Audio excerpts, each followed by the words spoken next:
Sabbath for improvement, kaya nga naman, tungkol kay sa one nga denomination, sa Baptist ganit, may Sunday school man sila, o Sabbath school, no? Iyon din si White, Sabbath school, mo ni siya dako nga katabang sa pagkakusa ka Kristiyano, alam sa pagpalambo silang Kristohanon nga spito sa kinabuhi. Ang Sabbath School Improvement mga sunan, nagsintro kini sa itong ano na yun, no? Mga paghasa sa pagalingon para sa pagdasig sa tanan. Dili lang sa personal na to, personal nga Panginoon, spirito, spiritual na spirito, dili tanan, no? Tanan. Kani, gusto na ko na doon sa inyo magsunan ang usa ka similano ni Abraham, no? Para maiban po, no, ang ato ang paglantaw sa ito ang kasagsa ng pagtuo. Sabbath school na to, ma-improve siya, hindi sa ito ang personal yun, no, nga commitment sa Ginoo. So, kung kada isa sa ito, may personal nga commitment sa Ginoo, o kang anong pagtuo, kanunay na ito, ginalinyo sa matagal daw, sigurado yun, no, nga madasig kita. Ang sekreto ni Abraham, na itulong sekreto si Abraham na nung nahimo siyang amahan sa pagtuo. Kung anong hangtod sa iyang kamatayon ng isunan, kung base sa istorya na ginabuhin ni Abraham, namatay si Abraham na ligpon yun sa pagtuo. Wala yun na ang ibitaw pagkahuman yun sa ihang pagsulay sa kinabuhi, nga nahingkod na declare siya na amahan sa pagtuo, wala na yun, naluya kaya pagtuo. There are three secrets of Abraham to become a father of faith. Una, kung yung masawang sa Genesis na ano, sa Genesis Marisunan, Kapitulo 15. Una rin, first secret of Abraham, he obeyed God even it doesn't make sense.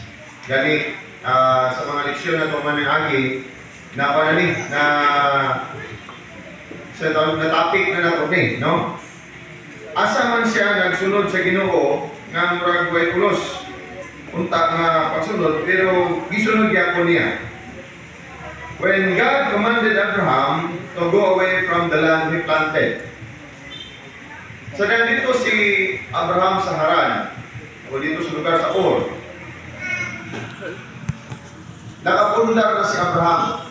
Naplastar na ang iyang mga kahiyupan, may mga sulubuon na siya, may panimalay, gani. Dito na nagsugod ang panginabuhi ni Abraham.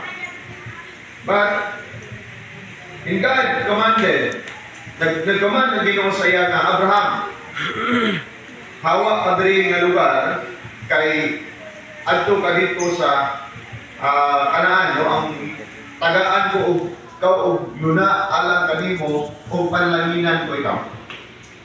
Dahil kung yung basahan ng istorya sa Biblia, even na single question mark, siya gamay lang yun nga, gamay sa unahuna ni Abraham, wala yun siya nakanahuna sa base sa istorya sa Biblia, nga mo question sa Ginoo. Namingon doon daw siya na, ano man nga, muadto pa ko dito nga nakapundar na ako dahil.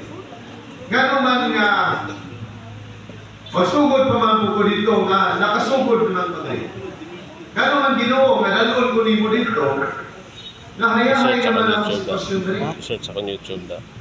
Ingon ang Biblia kung basahon ang search sa sinibla. Sa istorya sa Biblia, wala gyoy balibad si Abraham. Kung sa tong tawanon ng una-una, unsay pulos, unsay science nga nung ibalik ka sa lugar nga wala gyud ka gani kaila dito, wala ka kabalo unsay sa ato nga pang lugar, kaingin kung makaingin pa ka ba, di ba? Madto ka dito tapos makaingin ka. Pero si Abraham ng isunan, he obeyed God even it doesn't make sense. Gisunod niya ang Ginoo. Murag tanaw, murag sa tuwang kahanon pa muna, murag kulay tulos unta. Pero gisunod niya po niyang Ginoo kay nga naman. Because Abraham, kana bitaw, wala din niya i-question ang otoridad sa Ginoo. kung gusto na mabundar o lingkod na pato manisunan, tumano na ang Ginoo, no? Tumano na to ang Ginoo, dili na to questionon ang otoridad sa Ginoo. Ya, kanina tong pagtuman murag nasanayan na yun na to, no? Nakasanayan na yun na to niya pagtuman. Sanang tumanon subaton sa iglesia, uban sa pagtuman sa mga tanan ng mga kamanduan sa Biblia. Nakasanayan na to. Kunya uban question po sa to aga, isa man ang matitisa o mag gikan sa Genesis hangtod pinadayag sundon gyud tanan, makaya ka na sa bintita sundon, no? Tanan nga ginadili sa Biblia, tanan nga bawal sa Biblia. Murag tanaw na murag walay pulos. Tatay, kuman sa Ginoo halin gikan sa sa Genesis hasta sa pinadayag pagsunan, walay sayloan ang Adventista ana aron sinunana. Mahimo kitang mag-angkon dito sa naguldayon. Ikaduha nga sekreto. He tested his God.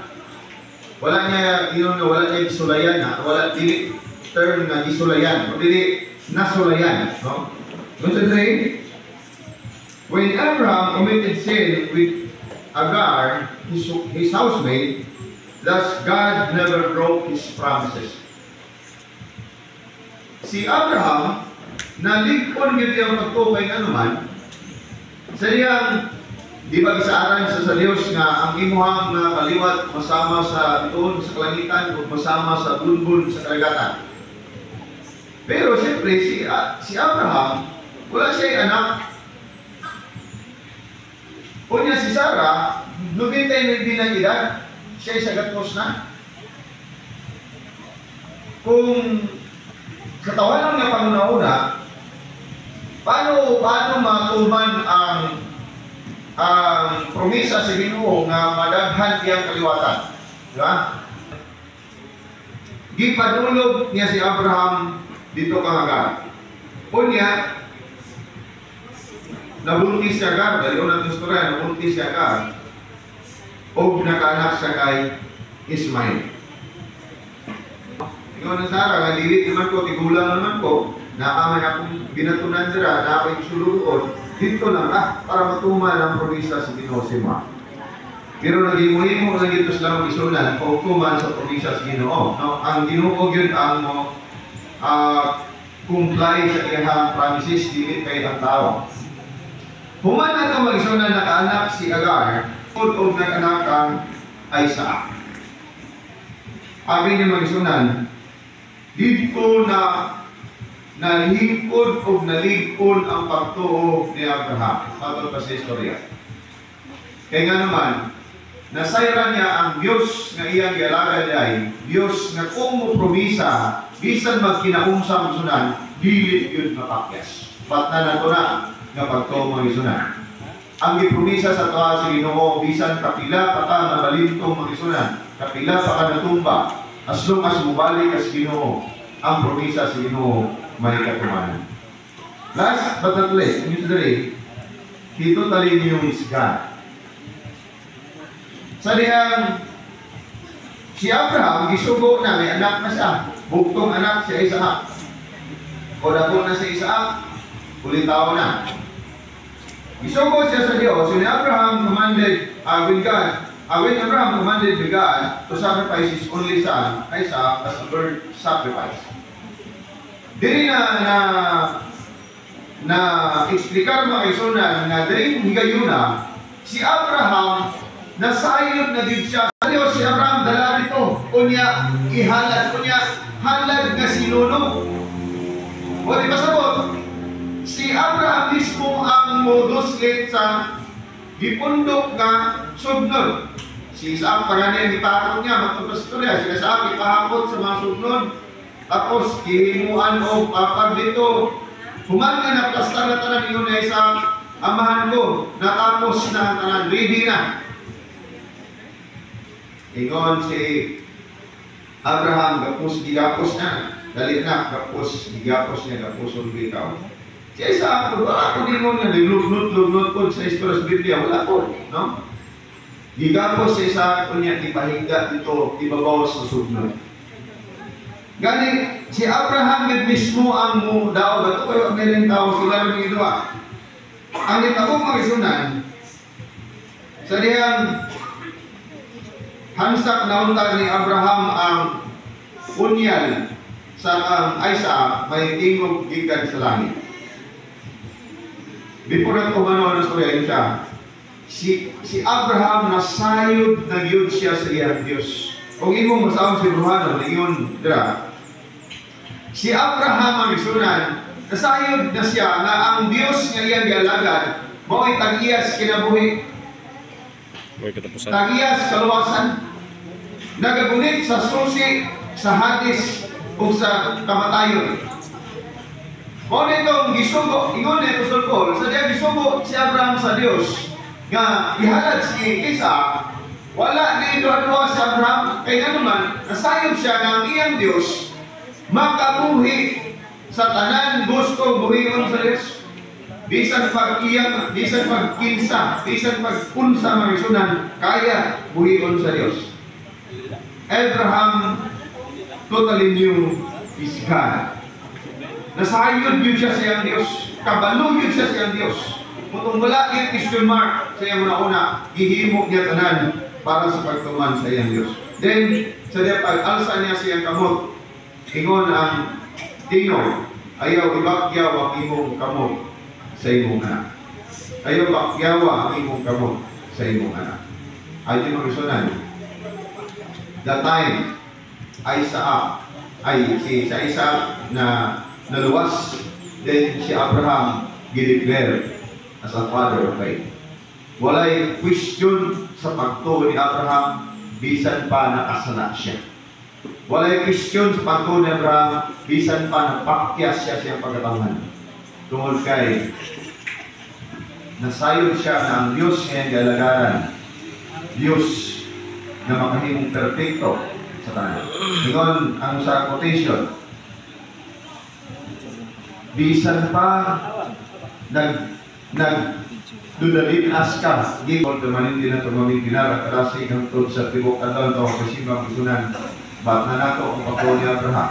Una, tumanon na din na to ang Ginoo. Tanaw na to sa pagpangalagan murag walay kadulungan nga pagpalaan tanaw nimo sa hinihinay nimo nga paglantaw sa kahanon ni panuna-una. Tisin balang ka balik-balik nagiguaw na namatay na. Wala kaya po balik Ginoo, no? Pero murag walay pulos. Pero ingnon ko mong sunan, ang Ginoo ang nagsugo diini kung tumano na to ni. Then nahimong napundar ang atong pagtuloy. Kaduwa, kung nasulayan na nato ang Ginoo, natistingan na yun nato ang Ginoo sa itong kinabuhi, walay rason magisunan na may duha patas itong pagpangalagan. Walay rason. Nasayod ko nga kadaghan ng mga senaryos na kinabuhi na natistingan na itong Ginoo, daghan ng mga senaryo magisunan, mga dili yun nato nung ani, hangtod yun sa kumatayo na itong pagpangalagan. Last yun siya, hibawaan na ito unta magisunan, ang tibok kinaiya sa itong Diyos. Ilhon na ito ang tinun-anay na ito ka Diyos. Na kaya yun niya, pag-uon na ito, kaya niya, bisan pa ang patay buhion, alang sa ato ang katapusan nga senaryo sa kalibutan. Mga isunan, tinaot na ang Diyos magpadalangin ka nato, o gato akong sumon, bat na nato ang pagdasig sa itong pagalingon, kanunay, o ang hugot na pagtuo salit sa itong Diyos. Ang Diyos magpadalangin ka nato. Amen.